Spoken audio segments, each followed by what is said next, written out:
सांगा काय निर्णय, शासनाच्या निर्णय? मुख्यमंत्रीचं बोलणं हे मला मान्य नाहीये. माझ्या मुलाला मारहाण करून हे जीव घेतल्यात. हो. आणि ह्याचं लवकरात लवकर मला निर्णय पाहिजे आणि ह्याचं लवकरात लवकर मला न्याय पाहिजे.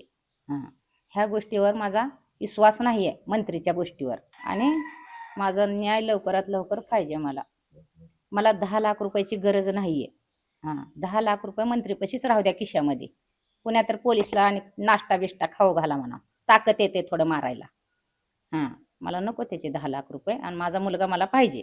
मुलाला आजार होते म्हणतात, मुलगा त्या आंदोलनात सहभागी होता म्हणतात. कसलाच आजार नव्हता, कसला आजार नव्हता. माझ्या मुलाला एकदम कोरा 1 नंबर मुलगा होता. माझ्या मुलाला तसलं ध्यानच नव्हतं ना कसलंच.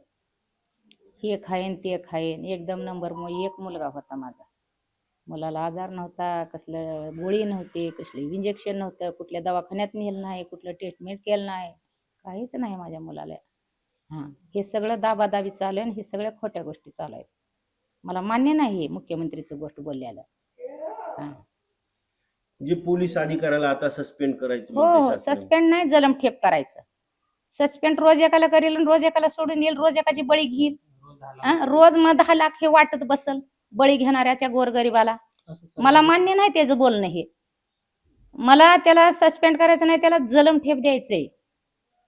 जलमठेप द्यायचं. ते बी कसं द्यायचं, 10 तारखेपासून 15 तारखेपर्यंत जे जे ड्युटीवर होते, ज्या ज्या माणसाने मारलंय, ज्या ज्या माणसाने खून केलाय, बळी घेतलाय, जीव घेतलाय, त्या सगळ्यांना ना जलमठेप पाहिजे. मला न्याय लवकरात लवकर पाहिजे. लवकरात लवकर न्याय पाहिजे, नाहीतर मी इथं जीव देऊन जाईन.